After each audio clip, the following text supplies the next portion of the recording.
The Chiefs moved to 2-0 as they take care of the Bengals again, and their fans not happy about it, not taking it well on social media because they don't want obvious penalties called in obvious situations. It's tough. We'll talk about that, and we're going to talk about what Isaiah Pacheco's injury means going forward for Carson Steele, for Samaje Perine, maybe Deneric Prince, who's sitting on the Dolphins practice squad. But we'll get into all that and more today on 10 Things. Thanks for listening to KC Sports Network, proudly presented by Emprise Bank. If you're thinking about starting a business or know someone who is, check out Emprise Bank's SBA loans. It's always good to know your options, and they can be your partner in possible. Welcome to 10 Things, presented by The Spot, formerly known as Mission Taco Joint, soon rebranding to Session Tacos. I'm BJ Kissel, and welcome to 10 Things. Going to have some fun talking about the Chiefs' 26-25 win over the Cincinnati Bengals. And regarding Mission Taco, the name change won't change the fact that we have partnered with them not only for this show and promoting all the great tacos and all the specials they have. Make sure to go check them out on Tuesdays. If you mention KCSN, you do get 10% off. But they are also a part of the KCSN Foundation, which we call The Good Stuff.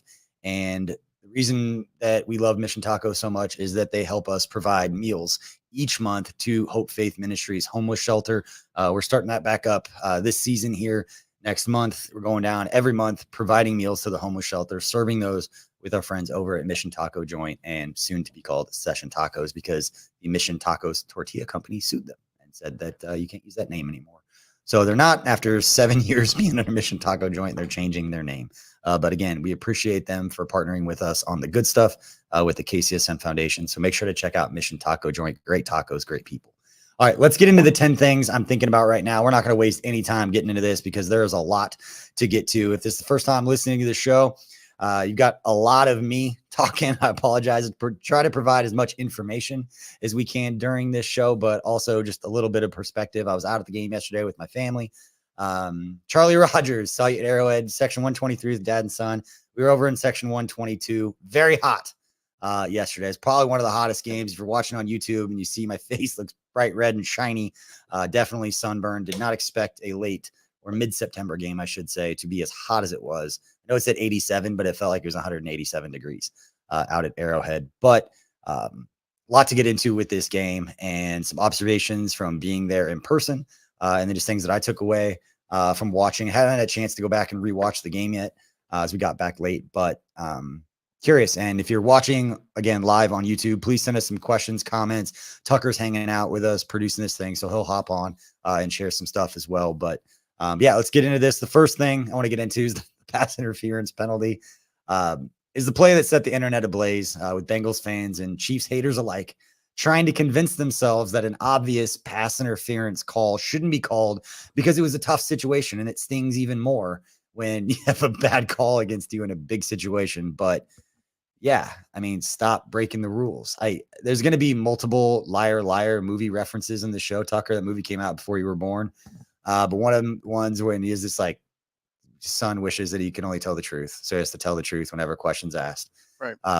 And guy, he's a lawyer, and one of his clients calls and he just picks up the phone. He's like, stop breaking the law. And then uses profanity. Right. Yeah. If you know that part. I've well, seen that's that, kind of how I feel about Bengals fans on social media complaining about calls. Like, well, stop making penalties. It's crazy that people are so fired up over an obvious pass interference call. I don't know if I've ever seen anything like this, where there's a call that is so blatant and so obvious, and people are just saying, like, that's not it because the defender has a right to the ball. It looks like he does, but he's impeding Rashid Rice's ability to get to the ball, which is the textbook definition of pass interference. Yeah, that's what I put in there. It's the best copium I saw. Was fans going as far to say the defender going for the ball is allowed, which it does say in the rule book. If what I saw screenshots of is correct, you can go for it. You can go for the ball, but you could literally make that case on every defensive pass interference call, unless he just drags the defender down, like the offensive version of what Jamar Chase did. Yeah, to Trent McDuffie, which was 20 feet in front of us and blatant obvious. I thought it was offensive pass interference when he threw the flag, right? And I saw McDuffie's reaction and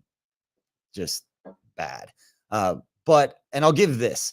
I think some people, maybe before they saw the play, I don't know. I'm trying to get the benefit of the doubt, Tucker.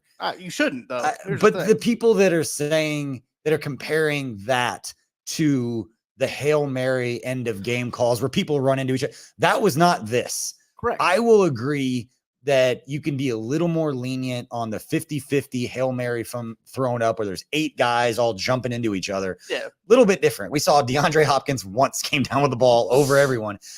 Outside of that, remember had the Nike, it was Jordan like logo. He had the the Jordan Jordan logo. logo. Yeah, the Jordan. I remember there was a logo that was very featured on that play. But yeah, like in the Hail Mary stuff, I understand it. Right. This was not that situation. No.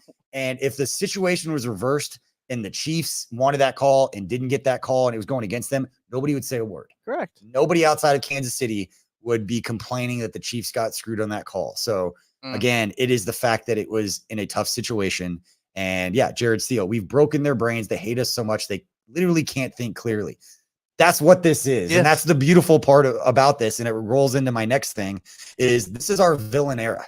And I think people have talked about it already. I kind of was in denial or just be like, no, we're the nice. Like we lost all these games. Like we playoff losing streak, like NFL record for most consecutive playoff losses in brutal fashion. And thinking that they would still buy us a little bit of time and people don't care. They're not going to feel bad for us. And we're not going to feel bad for continuing to beat teams and to be in the head of the Bengals. And like we're in Jamar Chase. He came out and admitted it. Oh yeah. He doesn't like us. Talked about it last week. He's salty. Great. But then he loses his mind. That was wild. I thought he was going to get thrown out of the game. And being there live and watching it, seeing Joe Burrow, I don't know what was shown on the broadcast. I haven't gone back and watched everything that was caught. But like all of his teammates were trying to hold him back. Joe Burrow got in his face and had to like push him back. Right. And like then he kind of snapped back at Joe because you could tell he just lost it. But in that moment, and granted they still were facing a 3rd and 7, but the way that game was going, they could have dropped a 3rd and 7 pass into the flat to Gesicki and we've gotten 13 yards before we made a tackle and they would have got a first down. That changed the game completely. And it's the difference between a really talented team that has a chance to be good and a really talented team that knows how to win and knows how to stay together. The Chiefs do the things right to win games that they might not, shouldn't. And then teams like the Bengals that are really talented should have won that game. And the Bengals, I'll give them credit. They played significantly better than I thought they were. I thought they would in that game. I thought the game overall was pretty boring. I'm not going to say like, who the hell am I to criticize play calling? Like a lot of people do it. A lot of podcasts will call play calling. It's hard for me because he's one of the greatest coaches in NFL history. Like, what can we possibly say? I wasn't exactly thrilled, not with the decision necessarily to kick the field goal, because that's fine early in the game, take the field goal. Yeah. And talk about where they tried to run Pacheco like 3 times Why on not 3rd run down Carson or Steele right somebody, there, you know? I didn't love that whole drive at the end, like the whole goal to go play calling stuff. It just felt like, man, just call play action. It got gross. It got gross. Yeah, it just throw the ball. And then everybody's booing. Andy Reid was kind of putting his hands up, telling everyone to be quiet, which I'm sure he wasn't thrilled that they didn't execute any of those plays. And it's easy to say that, and then the play works, you're fine. But just throw it to the offensive lineman. I don't know. Like, you got play calls in there. I want to bring this up. I want to bring this up though, because PFT commenter. A lot of times when we see this, these national podcasts, these large podcasts, they're not on the Chiefs side, right? Mm-hmm. But now, PFT commenter, I saw a clip from their podcast. Obviously, pardon my take. They don't need our publicity, right? They're one of the 2 largest sports podcasts. They were talking about, him and Big Cat were talking about how the Chiefs have like deranged people's brains. He calls it Chiefs derangement syndrome, where like people are just so deranged about when the Chiefs get a call, and they're just so good that when they do get these calls that go their way in late game situations, they make you pay. And that's really what the big thing is. It's not the refs giving the Chiefs an opportunity. It's the other team making a mistake and the Chiefs taking advantage of it. And I think that's what people don't put together in their heads. And I tweeted that out after the game. Like the Bengals, like the refs didn't give the Chiefs the game. The Bengals gave that game to the Chiefs. They gave them an opportunity. Yes. And they took advantage of it. Capitalized on it because they're good. You can't beat good teams. It's a margin of error thing. Yes, correct. The margin of error of beating the Chiefs, even when they don't play well, is so small, even now, that if you give them chances, they are going to beat you. And it's great. It's great to be on the other side. It's great to be on the other side. When Mahomes got the ball back, regardless of how they had played before that, I was like, they're fine. Mm-hmm. Like Mahomes got a chance. Like we're gonna go down and win, and if not, we'll get him next time. It's just the beauty of being a Chiefs fan right now. It's also week 2. Let me go back and give a little more context to the Jamar Chase thing. So there was 10 minutes left. 10 minutes left in the game. The Chiefs were leading 23-22. Jamar Chase caught a 4-yard pass from Joe Burrow, tackled by Trent McDuffie. It was one of Chase's few catches on day. He just finished with 4 catches for 35 yards in the game. And he was reportedly frustrated because he thought it was a hip drop tackle, which in fairness is supposed to be an emphasis going into this year, but has not been called. Correct. And if you watch Sunday Night Football when Joe Mixon got hurt, it's going to be a thing. And Joe Mixon, they're going to use the Jamar Chase thing if he brings it up as part of this. I haven't watched it. Was it a hip drop tackle? He doesn't go to the ground. Trent McDuffie doesn't. Okay, so no. No, It's yeah, not. no. I didn't see it live. I didn't rewatch the replay. No. It's like So- not. It's he starts to, but he catches himself, Okay. and so he ends up. It's not. It's Okay, not a hip drop tackle. But Yeah, Chase voiced his frustration to the ref and then kept doing it. It was told by the ref, we didn't think that was a hip drop tackle, and then lost his mind. A 3rd and 7 became 3rd and 22. Yep. They did drop it into the flats, and Mike Gesicki, who got 12 yards, Titans were led to eating. led to a shorter field goal. They hit that, which gave him the 2-point lead. The pool report, which for anybody, most of the time you're going to see this, it's screenshotted from the beat writers who are at Arrowhead. They don't generally make this available. It's not on camera, but the pool report is they establish one beat writer for each NFL team that goes in and can ask questions of like the head referee after a game when there's a play that requires or needs the ref to explain what's going on. And so that's what a pool report is. And I saw that Todd Palmer had taken a picture of it and put it out on Twitter. Yep. I believe Adam Teicher has been the pool reporter in the past. I might be wrong on that. I don't think it had his name on it. But there's always one guy who goes in and asks questions. And a couple of different questions summed up. Here's what the ref had said, that it's pretty clear cut. It's just simply abusive language towards an official. And then when asked, how do you differentiate? There was a lot of profanity said on an NFL field. Like, how do you differentiate when it's crossed the line? And they said profanity used by grown men versus direct personal abusive language towards a game official. That's the line. When that line gets crossed, we can't have that in pro football. And so curious, any kind of fines, any sort of suspensions. Jamar Chase bringing up the hip drop. We know with Joe Mixon, it's going to be discussed because Joe Mixon did get hurt on what was a definition of a hip drop tackle. Yeah. From what I saw, and that sucks to see him get injured on that, especially with Houston having the season that they're going to have and that they're having so far. But that's what we said. That's what set off Jamar Chase. And again, like you said, the Chiefs are just at that point now that anything that goes their way, it's going to be everybody throwing their hands up saying, we can't beat the refs too, not understanding that there was a block in the back on one of the punt returns. It was right in front of us. And I think it was Josh Williams who got tackled from behind, and our entire section saw it and lost it on the ref. And we're close enough. The refs probably hear us. I don't know if they can differentiate everybody's voices, Right. as opposed to just a lot of screaming or the chanting "ref, you suck" that got very loud. And side story, I don't know if it was picked up on broadcast. I don't know. Did you hear that ever? Okay, so it must have been during a timeout. What was beautiful about it, and I'm liking this, jumping around, I apologize. You ever been to like a Texas A&M sporting event? They have like predetermined like cheers and yells that like the whole crowd knows, and it's not just football. I played baseball there once. Yeah, the ball 6 or the ball 5. No, if I told you the story, I'm gonna jump around and tell a college baseball story. I was pitching for K-State. We were at A&M. I came in, bases loaded, like 1 out in like the 5th inning. Gave up a RBI ground out. Guy grounded out to second, threw to first. They took the lead. And at the same time, if you watched I went back and watched the game film of me pitching, and you can see me audibly like shrug my shoulders because that crowd, and there's probably 8,000 people. Kyle, like their baseball field is a ton of people. Yeah. They're really good then. They all started chanting BJ Blewett in unison at the same exact time. I had no idea this was a thing. I think it was probably the Friday night game. And I just started looking around like startled on the mound. But anyway, that's how it felt when they chanted the refs, you suck, because it wasn't like a slow build. Right. It was like everyone was on At the it, same almost time. like 65 TPT and Brad Young. Everybody up there got it, the crowd going to do it at the same time. But shout out Brad and everybody up there for doing a great job keeping all of us entertained during the game with the game presentation stuff. But yeah, there's so much that was beautiful about an ugly game. And I told you after the game that there were 2 moments that I really felt like the crowd got into it and were exciting to go to that game. It was the long pass to Rashid Rice. Oh yeah.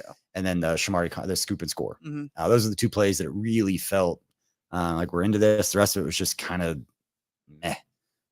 But, Slog. yeah. All right, let's move on to number 3. These will speed up a little bit, but per Ian Rapport of NFL Network, Isaiah Pacheco suffered a broken fibula when he got high load in last night's game. Further reporting from Matt Derrick recently, by the time you listen to this, maybe even more information is out, but says it's down near his ankle, and more of a broken ankle than necessarily a fibula, which is the big bone that most people know is not the one you want to break, but down near his ankle. And Matt Derrick had said 12-week timeline, although we know we're not going to get timelines from the team. They don't generally do that, but you're looking into the regular season at best for him to be back. And then that's the recovery for it, let alone running, getting back into shape, those types of things, which is tough to do when you injure a wheel. Yeah, it is tough. And I mentioned to you, like, sometimes people say that a broken ankle is actually better than a sprained ankle because you actually have a somewhat set timeline in terms of recovery of a broken bone than what you do of a sprained ankle when it comes to like the ligaments and everything like that. But 12 weeks sounds like a long time though. Yeah, it's a long time. That's not great. Not everyone's Patrick Mahomes either in terms of recovery of ankles. Call Bobby. Saw Bobby at the game. So maybe call him up. He could work his magic. But if the Chiefs are going to win the AFC West division for a 9th straight year and set themselves up for a playoff run at a three-peat, they're going to have to find another workhorse running back to step up and take him there. Is it Samaje Perine? Is it Carson Steele? Or is it Deneric Prince? Deneric Prince is currently sitting on the Miami Dolphins practice squad. He had been with the Chiefs the last few years. The reason you bring him up, he knows the protections. He knows the plays. He could step in and be much further along than somebody off of the street. There's another name that keeps getting thrown out, a former Chiefs running back who went to Cleveland. I would be very, very, very, very surprised if he came back to Kansas City, regardless of how much we need a running back. But never say never. Never know. But I personally would be very surprised if that was the case. Easy answer for me is it's going to be Samaje Perine and Carson Steele. If Carson Steele didn't have the fumble, I think more people would just say, give that spot to Steele. Let Samaje Perine continue to be the third down back. I'm not saying Isaiah Pacheco is not valuable. All I'm going to say is that the Chiefs have figured out over the last 4 years, 5 years, they've reinvented themselves several different times in ways to go out and win football games. They can win ugly games. They can win without a running game. They can win without wide receivers. They can win without a defense. And then at different times, they have to lean on different things. And so poor Chiefs are going to have to lean on Patrick Mahomes in the passing game if the running game struggles a little bit. Which stinks because if you look at the PFF scores from yesterday, the 3 highest graded Chiefs players were Creed Humphrey, Trey Smith, and Joe Tooney. It's the interior part of your offensive line. They were moving bodies. Most people talking about the game going into this week, talking about DJ Reader's not there anymore. This is not the same Bengals defense we've come to expect. They've lost a lot of talent. I will give credit where it's due, and as much as it sucks to say this, and I wanted to dunk on him, people sitting around me in the game, I said, I want to see Xavier Worthy on 29 lined up. I wanted a scissor route. Part of the reason I was so annoyed on the goal line stuff, Tuck, is that they were on the far hash. There was a bunch of space. Yeah. And Xavier Worthy's lined up one-on-one from the 2-yard line with Cam Taylor-Britt. I'm like, there are so many zigzag in and out scissor stuff that you can do to create space and get him a touchdown, and don't let him get his hands on him. And then that dude went and made the interception of the year. It was incredible. On a play. Granted, it was about 20 minutes after he got burned on a touchdown by Rashid Rice. Yeah. But the interception was on Xavier Worthy. And hat tip, phenomenal play. I don't know if you saw the replay of the Rashid Rice one from, they had like an angle. I think CBS had this angle. It was like down on the field looking, basically throwing the ball right at the camera. Cam Taylor-Britt almost nabs that one. Like, he's very close to it. The ball goes just over his fingertips on that one. But that interception was wildly impressive from Cam Taylor-Britt, just to stick his hand up there and snag it. But man, it would have been nice to see him get burnt twice in that game. But we are not complete haters, and we'll give credit where it's absolutely due. Phenomenal play. Congratulations. And I hope you enjoyed that highlight that you watched going home on the plane after the loss. But as you mentioned, we talked offline before we started this show. Cincinnati schedule, not that difficult. Cincinnati's going to be in the mix. They're going to be in the end. But as we move on to number 4 here, we're going to jump back to the Chiefs game here in a minute. We're going to do 2 non-Chiefs sections right here, go to break, and then we'll come back and finish up the Chiefs game. But Baltimore, they're in trouble. I'm very close. I almost feel like I might just go ahead and say, I don't know if Baltimore's going to make the playoffs. It's week 2. They're 0-2 right now, playing a first-place schedule.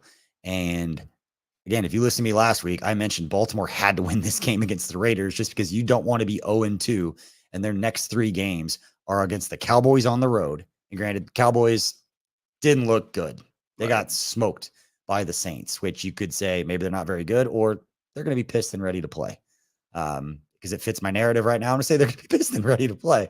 But again, Baltimore 0-2 going to a pissed off Dallas team at home. And then they've got the Bills at home.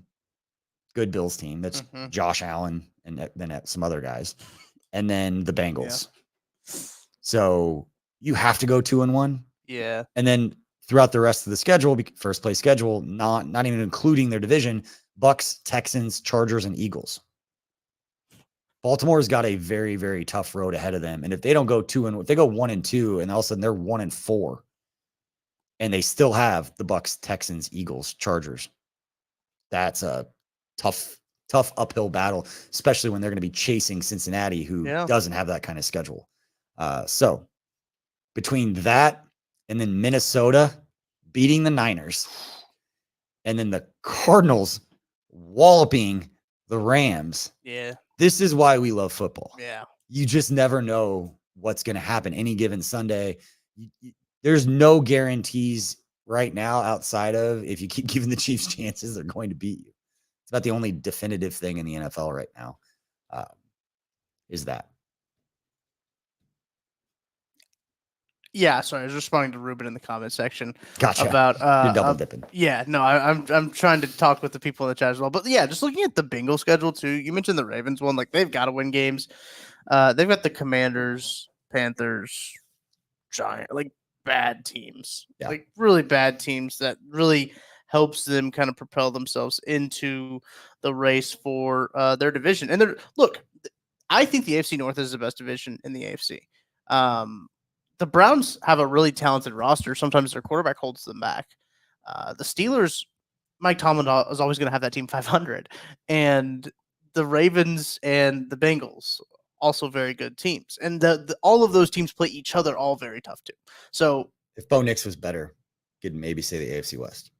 No. Raiders just beat Baltimore on the road. I don't think that's... And the Chargers are 2-0. The Chargers played the Raiders and they also played the Panthers. So like they're not the powerhouse that I think that they think that they are. But the Panthers benched Bryce Young. Wild, by the way. That's a report that came out just before we started recording this. Wild move by the Crazy. Panthers. That organization's broke. Okay. All right. The next section, and this will be the last one before our one big break.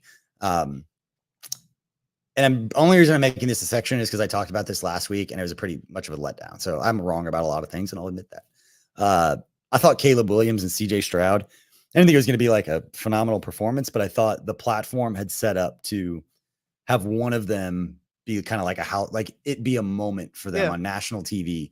And CJ Stroud was very good. Don't get me wrong. Caleb Williams just got his ass kicked. Caleb Williams. Offensive line is still bad. Everybody's blaming the offensive line. And yes, but at the same time, all I can think about when watching the game last night was remembering Patrick Mahomes' redshirt year that Alex Smith was starting. I remember watching practices and I can remember it like it was yesterday. I've told the story before.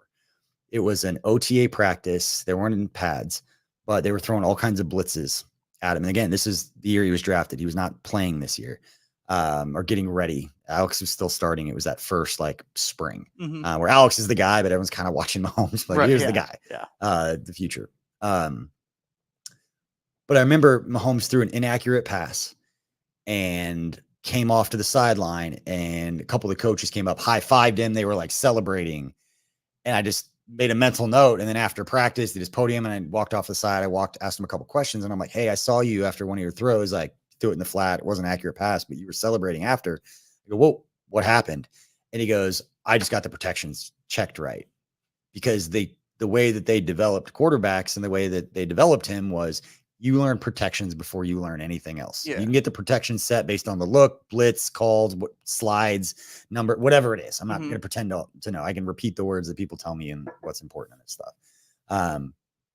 But he was so focused on having the protection stuff set right for every look. Yeah. And I've told the story the next year, going into mandatory minicamp when Bob Sutton threw the kitchen sink at him, stuff, unscouted look, stuff that Mahomes had never seen, had an answer for everything just because he knew, or just he had the rules and he put it together in that beautiful mind that Andy Reid developed with him, that it was always a part of his game that was never going to get enough credit. It's how smart he is with where to go with the football. But it reminded me in watching Caleb Williams, I have no idea how they're bringing him along. Yeah. Ryan Poles is there. There's other people within the Chiefs organization who are actually with Chicago right now, not necessarily on the coaching staff, but I'm just curious if that's the way that all young quarterbacks are developed. And it's just stuff that I don't know. It's just like, hey, BJ, you're an idiot. All young quarterbacks are brought up this way. But when I was watching the guys get their tails kicked in, you've never seen an Andy Reid team have that happen. And they've had bad offensive line. We saw it in the Super Bowl and they smashed it as best they could, but still there's an answer for anything that you can do. And I just wonder if he doesn't know or hasn't been developed to have an answer for when their offensive line struggles. So there's people around Caleb Williams that can make him better. But either way, I thought it was going to be a platform for CJ Stroud or Caleb Williams to kind of be like, I've arrived, I'm here. CJ Stroud played really, really well, had some great throws. Just wasn't what I thought it was going to be. Yeah, the offenses for both teams didn't really do a whole lot. What was that game, like 16-10 or something like that? 19-13, pretty much the same thing. I was not impressed with Caleb Williams' decision making, even though there was a couple times he threw balls that he would probably throw against a Pac-12 defense that will probably be touchdowns against Pac-12 defenses that, like, this is the NFL now, can't make that throw. CJ Stroud did play well. I mean, 260 yards of a touchdown, that'll be good. But, like, obviously he's got some pretty good wide receivers on his end too. Keenan Allen didn't play for the Bears in this game. So they were down one of their wide receivers. But yeah, you would like to see one of those guys step up a little bit more. But I thought it was kind of a lackluster game. Yeah. It's like 19-13, good defensive game. But Brisker's a stud. Yeah. I think he was a Matty guy, wasn't he? I remember one of the lab guys loved Penn him State, because I just remember the name, and I remember them talking about how much they love the Brisker kid. And then when I was watching the game last night, he flashed multiple times that he loves to come in and tackle. He's good. And speaking of which, watching the game, I don't know overall how he played, but Jaden Hicks again had a few plays. He's just going to be that guy that flies in and cleans things up on the back end. He's fun to watch play. At least that's the kind of safety I like watching to play. But yeah, we've got more from the Chiefs game. Again, the 26-25 win over the Bengals. Talking about the big man touchdown, Rashid Rice, Chris Jones, George Karlaftis. We're going to get to it right after this break. We appreciate you supporting KC Sports Network by listening to our podcast. You have helped us become the highest ranked Chiefs podcast network in 2022 and 2023. And don't forget about our daily Substack newsletter, the best written analysis you can find on the Chiefs straight to your inbox every day. kcsn.substack.com. You know when you discover a new binge-worthy show or a song that you bump on repeat and you have to share it with your friends so they can experience just how awesome it is? That's kind of what it feels like when you discover Mint Mobile offers premium wireless for $15 a month when you purchase a 3-month plan. That's such an awesome deal. There's no way you can keep it to yourself. Friends don't let friends overpay for wireless. Say bye-bye to your overpriced wireless plan and switch to Mint Mobile. To get this new customer offer and your new 3-month premium wireless plan for just $15 a month, go to mintmobile.com/KCSN10. That's mintmobile.com/KCSN10. Cut your wireless bill to $15 a month at mintmobile.com/KCSN10. $45 upfront payment required, equivalent to $15 a month.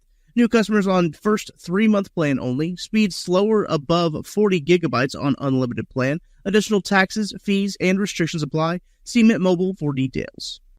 Fellas, it's the best time of year. Football is back, and we're talking NFL Sundays, college football Saturdays, and that glorious grind of fantasy football lineups. This is where you can take your inner GM and bring it to life by setting that perfect fantasy roster, screaming at the TV, and making last-minute waiver moves that either make you a hero or the guy everyone makes fun of in the group chat. But listen, while you're over here making sure your fantasy team is dialed in, don't let your personal grooming become the guy that gets left on the bench. And let's be honest, fellas, nobody wants to fumble their grooming routine. That's where Manscaped's Performance Package 5.0 comes in, acting as your all-in-one grooming playbook.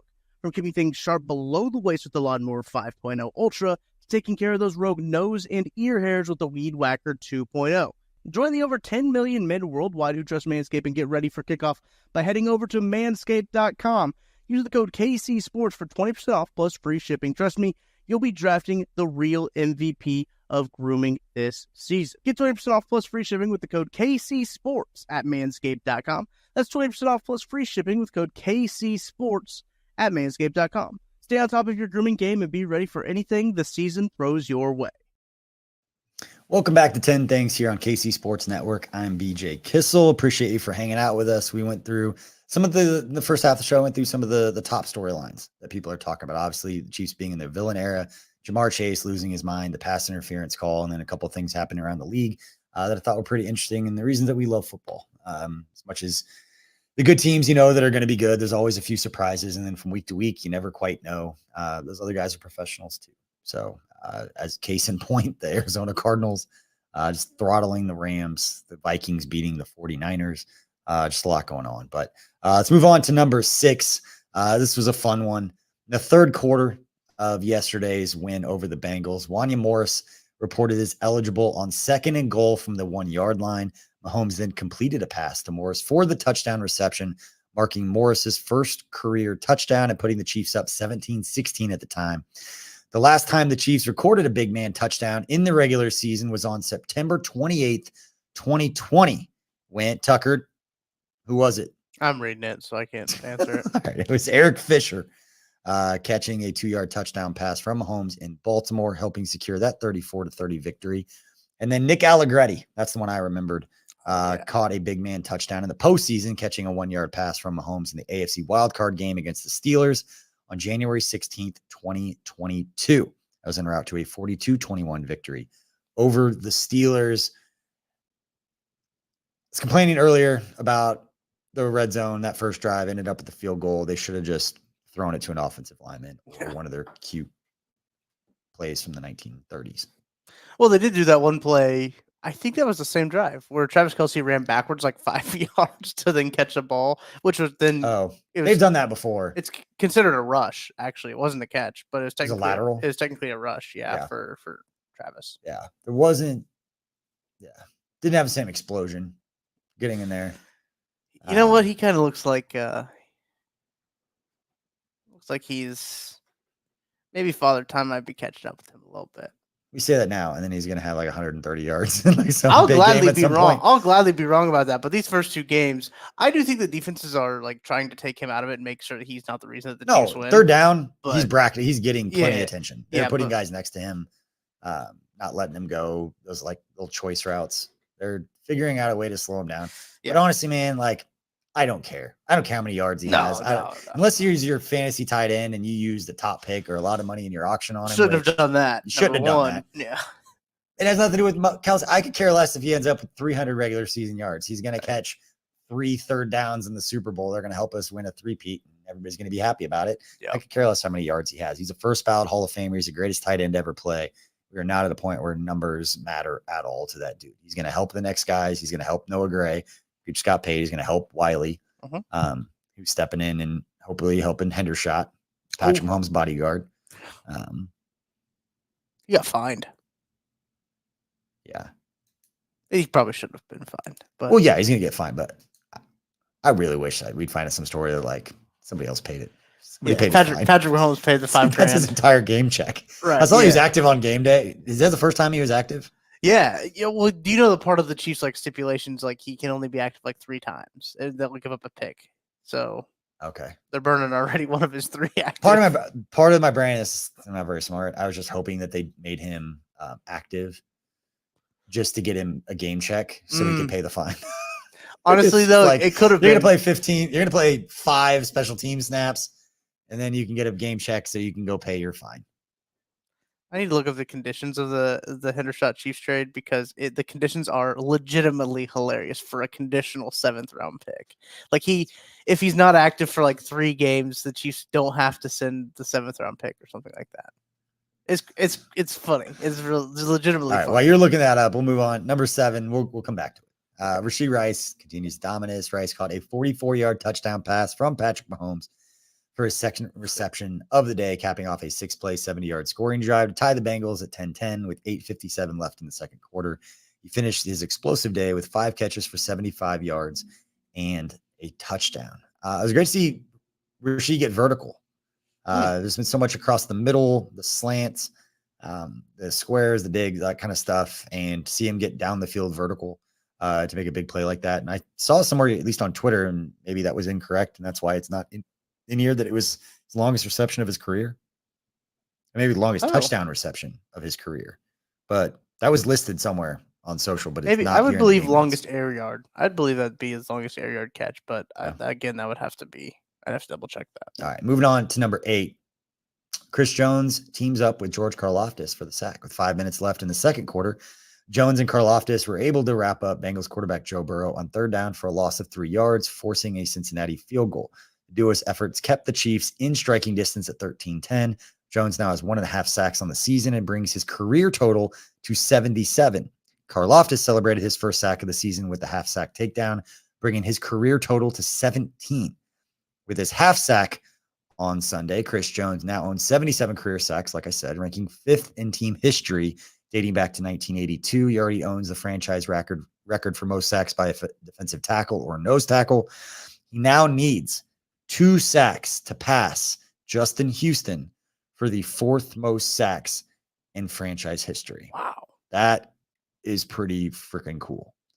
Chris Jones, 77 career sacks, only trailing Justin Houston, again, who has 1.5 more sacks. So he's going to pass that here in the next few weeks. Then after that, it's Neil Smith with 86.5. So he needs 9.5 to tie Neil Smith. 89.5, Tamba Ali.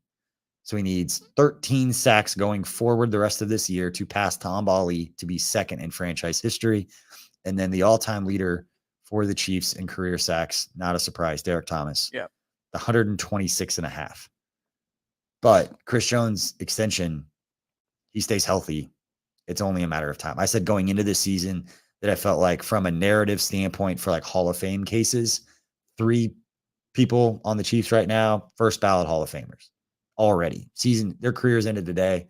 Andy Reid, Travis Kelce, Patrick Mahomes. Yep. First ballot Hall of Famers. Yep. I believe that Chris Jones and Harrison Butker, with another great season, becoming a part of the three-peat, would enter that conversation. I think Chris's resume with another defensive player of the year type season with those kind of numbers, those all pros, Pro Bowl accolades, and again, being the most dominant defensive player on the most dominant team in the history of pro football would get him over the top. I don't know if he's in there yet. Where do you feel?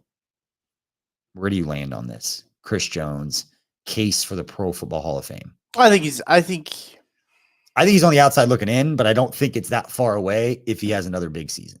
Right. Yeah. If he plays out like this contract like we anticipate him to, I think he's a Hall of Famer. He plays once he got paid like he did before he got paid. He's going to get there. Yeah, no, I agree. Look, he's had 2 pretty good games. He played really well, I thought, against the Ravens until he got tired chasing Lamar Jackson around. But well, he did that in this one too. There was one of the plays, and I don't remember which one it was, but I saw a replay of it, and it was a big one. If you give me a second, I'll probably remember which play it was, but he stood there and didn't move. Now, he's playing a lot. They all kind of did that. He's playing a lot. Karlaftis was doing the same thing. I think it was late in the game. They were doing some sort of contain rush. Because I remember that too. It was 3 of the guys, they were sending on the edge, but then in the middle, they were just standing up, making sure. He had a double team. He's like, you know what? I'm going to conserve my energy. This one. If he's going to scramble, I'll go get him. But it was one of those things. But yeah. As long as he doesn't run through your tackle to get a first down like Joe Burrow did to our middle linebacker. Yeah. Yeah. I'll save those narratives for the other shows. Yeah. There's going to be plenty of talk about that. And tight ends. How good tight ends are doing against the Chiefs is also that's the same thing. Problem. That's the same conversation. Yeah, it is. There is a way to attack the Chiefs defense, and it is painstaking. It's death by 1,000 cuts. Yeah. It's death by 1,000 dump offs across the middle or in a flat. Yeah. It is what it is. And people, it's a very touchy subject with some people. You can't I think be honest and just say, great. Talking about Nick Bolton. Anyone can't do it. Right. Great player. Is limited in a way that teams take advantage of. Yeah. It hasn't stopped us from winning Super Bowls and all of that. But if you want it, people who their job is to analyze and talk about what's going on. And you're like, man, the defense is really struggling. They're say, yeah, this is what's happening. Doesn't mean he's a bad player. Doesn't mean that he sucks. Doesn't mean he's all, everybody's like, oh, they're the greatest thing ever, the worst player ever. Right. There's no room for nuance anymore. That multiple things can be true. He can be an absolute player that should be a pinnacle of this organization going forward. You give him an extension, you pay him money, he lines everybody up, he does all the things that you asked. He's been the leader of that defense in the middle for 2 Super Bowls in a row. Yeah. He can also be not good in coverage, and teams can take advantage of it. And eventually, at some point, it may come back to bite them. It has in the regular season in games, hasn't in the playoffs, because obviously back-to-back Super Bowl champions. Right. Can the conversation just be that? No, because it's too nuanced. We can't. You have to take a side, BJ. Don't you know this? You have to take a side. I know. For a guy that started a podcast network that has pretty lukewarm takes, and I see everybody's side all the time. I said, like, I'm not a great podcaster because I don't have take. I'm not gonna just buy into one narrative because something doesn't make sense in general. It's like absence of truth. Like, it's okay to have a nuanced conversation. It's okay to say he's limited, but he's also the best option and the best person that we could have there. And we're better with him being on our team than we are with him not being on our team. I also want to point out Willie Gay doesn't fix anything that's going on right now. I know some people saying like, "Did you bring back Willie Gay?" It's not. Willie Gay doesn't do well what the Chiefs are struggling with right now. Just to get that out of there. One of the biggest plays, like if the Chiefs had lost that game, Drew Tranquill missing that tackle right after the scoop and score, they would have had a 3 and out on that. I think it was a second and long. I could be wrong on this. You look it up, but there was a play that was dumped off into the flat that either would have forced 3rd and long or it was the 3rd down, and it was to the running back. Tranquill kind of got high on him, and the guy squirted out underneath, got a 1st down, and it kind of relaxed things. That after the scoop and score, if they had gone 3 and out, the momentum would have changed completely. But they got a 1st down. I don't remember how the rest of that. I think they ended up with a field goal. It may have been the Jamar Chase. I think it was because they were going that direction. When he lost his mind, but it was a few plays before that.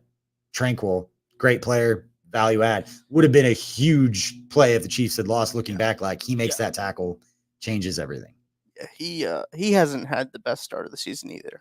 No, there hasn't really been a linebacker, maybe outside of Leo Chenal. And Leo Chenal is the highest graded PFF linebacker that the Chiefs had. Playing on offense, too. I did see him out there on offense. Could have put him on it. Look. I felt bad for Chris Jones because that poor guy, he should get some look on offense. But does he want to, though?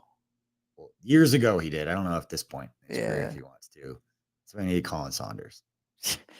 The Leo Chenal package is kind of fun, though. They put Noah Gray and Leo Chenal back there with Carson Steele, and you're just like, oh, that is some beef. That is some beef. Still couldn't gain a yard.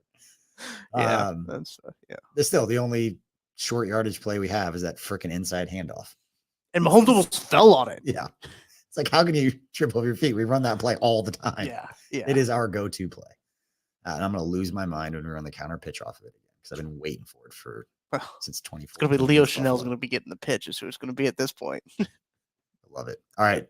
Mike Dana, Treshaun Wharton combined for the sack strip. The biggest play in the game. During a combined sack fumble, Mike Dana and Treshaun Wharton sacked Joe Burrow on 3rd down and forced a fumble that was picked up by Shamari Connor. Wharton bolstered the Chiefs defense with 2 tackles, a half sack, and 1 forced fumble. Dana concluded his day with 4 tackles, 2 of which were solo, including 1 for loss, a half sack, and a quarterback pressure. We'll roll right into the next one. Shamari Connor, scoop and score. My son absolutely loved it because my son did the Worlds of Fun 5K a few months ago with my wife, and they got raffle tickets, and he won a Shamari Connor autographed football. And at the time, he knew the name, but didn't know a lot about him. And all I told him was, he's the fun player that's going to get to make some fun plays that you're going to hear his name because he's that DB and Spags. Like, he's going to do some fun stuff. And last night, huge sack in the game, which probably one of the biggest defensive plays. And obviously the scoop and score was the biggest defensive play. And my son lost his mind. Oh, yeah. That obviously big play. Anyway, with the fact that he had an autograph for that dude, nothing better than a 9-year-old just joyous celebration. That's pretty cool. Awesome. All right, Chiefs. This is a fun note. Shout out to the Chiefs PR staff. Chiefs last 5 defensive scores. How far back do you think we need to go to get in years to get the last 5 defensive scores? Don't look at it. I just clicked off of it. I didn't look at it. So they at least had one last year against the Dolphins in Germany. I remember that one. But they haven't had a ton really in years past. I can remember going back. Is it pre-Mahomes for 5? No, not that far. They've all been within KCSN's era. Oh, really? Yeah. Oh, wow. I feel like one of them is a safety. I feel like but that was October 23rd. I'll give you the last one. It was at San Francisco. Okay. My guy, Frank Clark. That's right. Yes. Had a safety on Jimmy Garoppolo. That was after they played a really bad game. Then they went to San Francisco. And we're like, oh man, what's going to happen? And they smoked them. Beat the hell out of him. I remember that. He was like, I don't know about this offense. They're going to struggle. Beat the ever loving out of them. Yeah. Only weird games. Start. Factual. Yeah. We've gotten 3 of them, right? So I'm missing 2 of them, is what you're saying? So you had Brian Cook's 59-yard fumble recovery against Miami. Yep. Frank Clark's safety, Shamari Connor. You're missing 2. Yeah. So there's got to be a pick 6 in there, right? They're both on the road. There is a pick 6. You mentioned that player is no longer on the roster earlier who had it. It's at Denver. Player who's no longer. Oh, Willie Gay. Mm-hmm. Yeah, Willie Gay pick 6. Yep. And then another one. For the life of me, I don't remember this play. This was last year. What? It was the last game of the season. I probably don't remember it because it was the game that didn't matter. Oh, it was the last game of the regular season. So it would have been against the Chargers. I couldn't tell you who probably was the guy who. Mike Edwards had a 97-yard fumble recovery. This was a 2-point conversion, though, wasn't it? No, it wasn't. I remember they were driving. I don't remember this play. No, I remember this play. They were driving I can't remember who the running back was. Maybe it was Eckler. Coughed it up. He picked it up and ran it all the way else. I remember this play. I do. I remember it. Maybe I didn't watch. Maybe I just wasn't watching that. Probably not. It didn't matter. January 7th, day before my sister's birthday. I don't know what I would have been doing. But all right. Last one, Butker's game-winning kick. Harrison Butker. Did anyone actually think he was going to miss that kick? I was nervous, but I didn't really think he was going to miss it. I didn't love that the Chiefs were playing for a 50-yard field goal. I'd love him to get a little bit closer, but I get why you pay that guy the most money that you're going to pay a kicker. So I understand, but I was still nervous. I wasn't nervous at all. And Mike Parsons was down there on the sideline beforehand. So Huckabees were down there. Mike Kehoe. There are jokes in there, but we don't. I'm going to touch it. No, we're not going to touch it. We're not going to touch it. Everybody love everybody. And love Harrison Butker. And it's a pretty nice feeling when you could put a kicker out there with. I had zero worry at all. Yeah. That he was going to hit that kick. But yeah, I did think they put this in there. Actually, let me read this little note. This marked Butker's 4th career game-winning field goal as time expired or in overtime. Earlier in the game, with 2:11 left in the first quarter, Butker finished the Chiefs' opening drive with a 19-yard field goal to tie the Bengals at 3. Butker completed the game with 2 field goals, 2 extra points for a total of 8 points. His 51-yarder marked his 29th career field goal of 50-plus yards, giving him the 7th most 50-plus yard field goal since 2017. I know it's put in there to be a positive.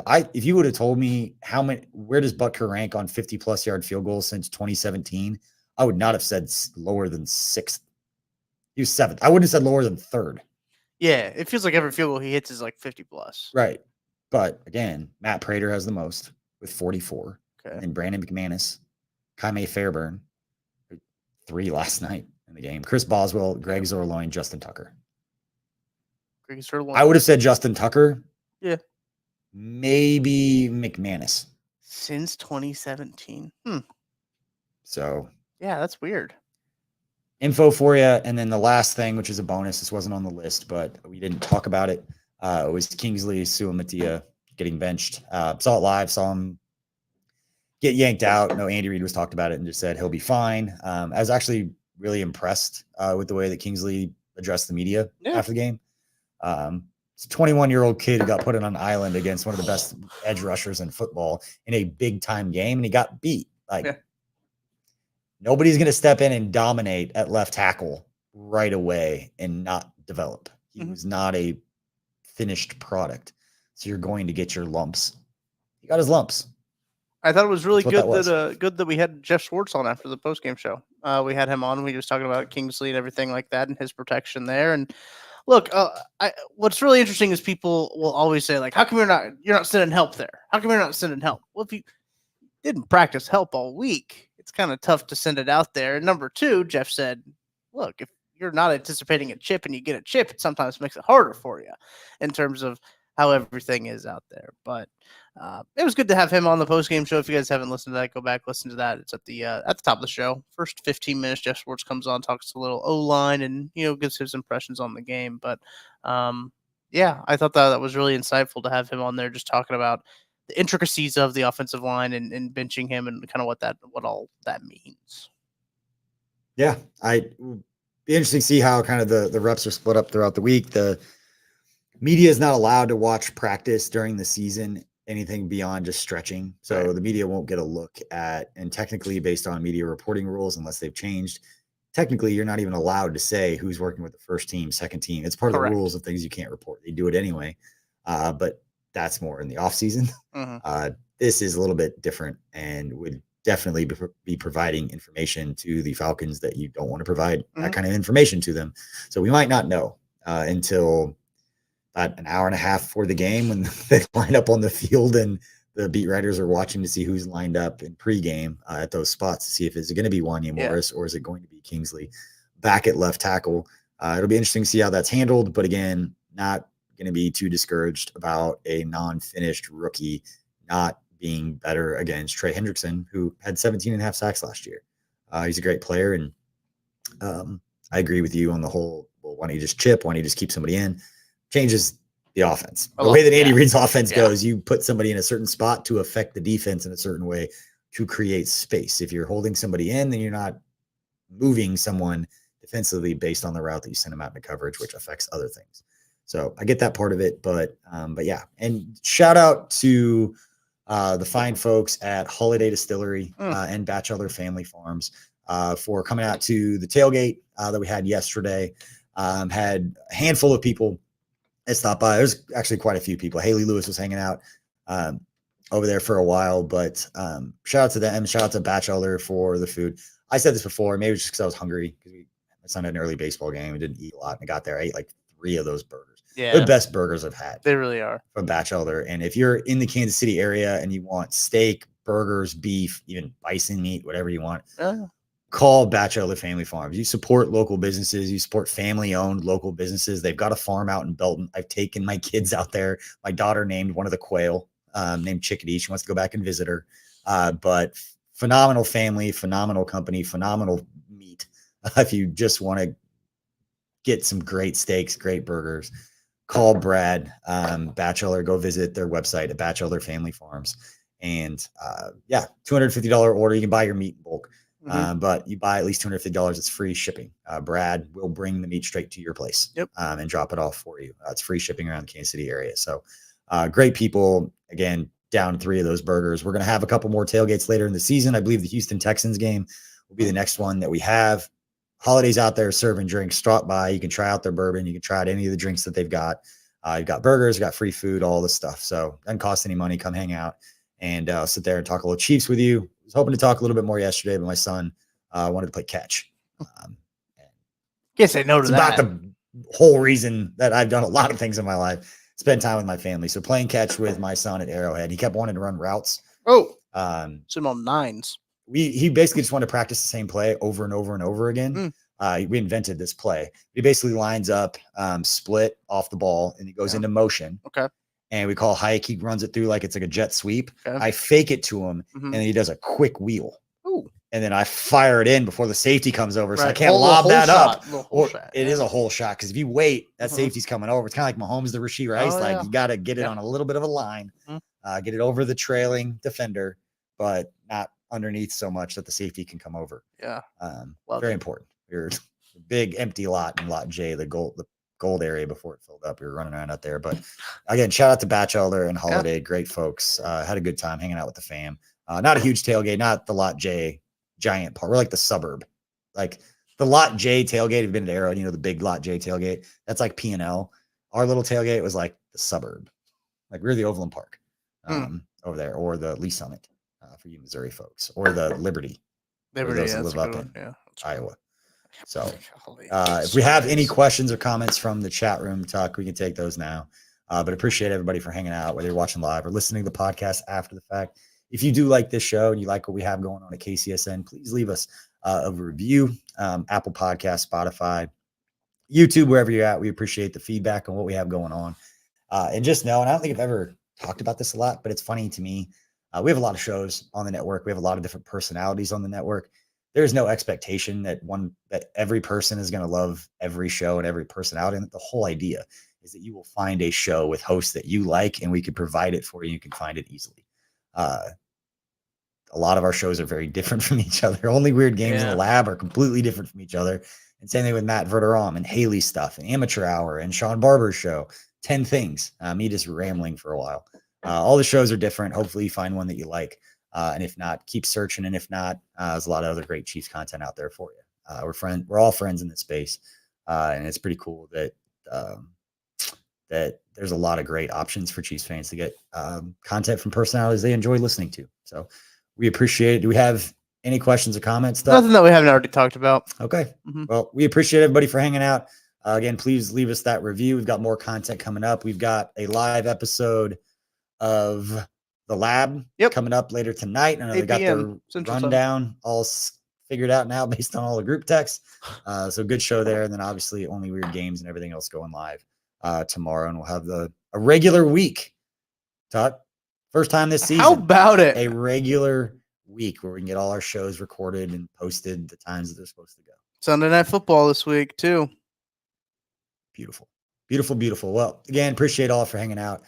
Spending part of your day with us. Doesn't get lost upon us that you allow us to do what we love to do for work because you support what we have going on. So let us know how we can continue to create content you guys love to consume, and we will do that. We appreciate you. Stay safe. Have a great week. We'll see you soon.